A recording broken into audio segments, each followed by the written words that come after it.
अस्सलामुअलैकुम वरहमतुल्लाहि वबरकातुहू। मेरे प्यार नाजरीन, अभी तक आपने लव जिहाद, वोट जिहाद, लैंड जिहाद का ही नाम सुना होगा, लेकिन अभी हमारे भारत में 2-3 दिन से शरबत जिहाद ट्रेंड में चल पड़ा है। अब इसको किसने ईजाद किया है, किसने ये शरबत जिहाद निकाला है, वीडियो आगे हम आपको दिखाएंगे। वीडियो बहुत ही ज़्यादा इम्पोर्टेंट ज़रूरी है, इसे एंड तक ज़रूर देखें। देखिए, हमारे भारत में, इंडिया में एक बाबा रहते हैं जिनका नाम है बाबा रामदेव। उन्होंने एक छोटी सी क्लिप बनाई और उस क्लिप में ये कहा, वो क्लिप मैं आगे आपको दिखाऊंगा, कि भारत में शरबत जिहाद चल रहा है और वो शरबत लोगों को बेचा जा रहा है और उस शरबत से जो पैसे आ रहे हैं वो टेररिस्ट में लग रहे हैं, उससे मस्जिद मदरसे बनाए जा रहे हैं। ये बातें उन्होंने अपनी छोटी सी क्लिप में कही हैं, जो इस वक्त सोशल मीडिया पर बहुत ज़्यादा वायरल हो रही है। पहले आप बाबा रामदेव की ये छोटी सी क्लिप देखिए, उसके बाद इसकी हकीकत मैं आपके सामने खोल के रखूँगा। जहर, दूसरी तरफ शरबत के नाम पर एक कंपनी है जो शरबत तो देती है, लेकिन वो शरबत से जो पैसा मिलता है उससे मदरसे और मस्जिदें बनवाती है। ठीक है, उनका मजहब है, लेकिन आप यदि वो शरबत पिएंगे तो मस्जिद और मदरसे बनेंगे। और पतंजलि का गुलाब का शरबत पीते हैं आप, ये शरबत पिएंगे आप तो गुरुकुल बनेंगे, आचार्य कुलम बनेगा, पतंजलि विश्वविद्यालय, भारतीय शिक्षा बोर्ड आगे बढ़ेगा। इसलिए मैं कहता हूँ, ये शरबत जिहाद भी, जैसे लव जिहाद, वोट जिहाद चल रहा है ना, ऐसे शरबत जिहाद भी चल रहा है।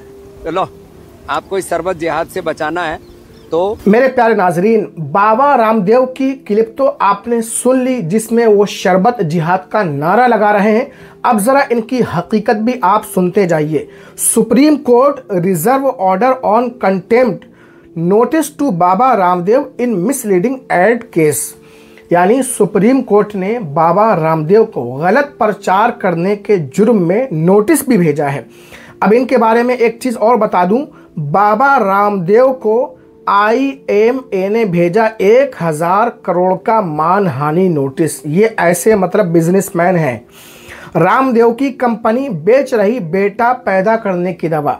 भारत में ये बिल्कुल बैन है, कानून के खिलाफ है। डॉक्टरों को पता भी चल जाए कि पेट में लड़का है, ये लड़की, फिर भी वो नहीं बता सकते, लेकिन ये खुल्लम खुल्ला बेटा पैदा करने की दवा बेच रहे हैं। इनका सीधा सादा आरोप ये है कि रूह अफ़ज़ा शरबत, जिसको हाफिज़ अब्दुल मजीद ने कायम किया था 1907 में, 2 भाई थे, एक भाई इंडिया रह गए, एक भाई पाकिस्तान चले गए, और रूह अफ़ज़ा की मकबूलियत तो आप जानते ही हैं। उसकी मकबूलियत को कम करने के लिए, अपना बिजनेस चमकाने के लिए इन्होंने एक शरबत लॉन्च किया है जिसका नाम है गुलाब शरबत। उसको प्रमोट करने के लिए, उसको मशहूर करने के लिए, उसका प्रचार करने के लिए इनको मुसलमान के शरबत का सहारा लेना पड़ रहा है। ये है इन लोगों की हालत और इन लोगों की सियासत। ये नफ़रत फैला करके अपना शरबत बेचना चाह रहे हैं।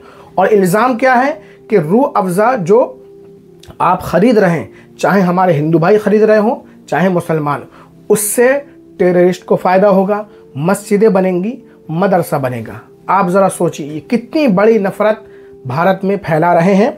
और देखा जाए तो ये इनकी सरासर बेवकूफ़ी है, क्योंकि इनकी इस बेवकूफ़ी की वजह से रूह अफ़ज़ा की मकबूलियत लोगों में और बढ़ गई, रूह अफ़ज़ा की बिक्री और ज़्यादा बढ़ गई।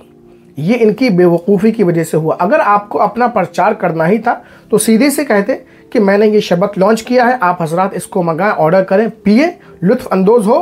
कह क्या रहे हैं कि आप उसको मत ख़रीदिए, ये शरबत ख़रीदिए, क्योंकि है ना, रूह अफ़ज़ा को ख़रीदने की वजह से आप टेररिस्ट को मदद करेंगे, मदरसा बनेगा, मस्जिद बनेगी।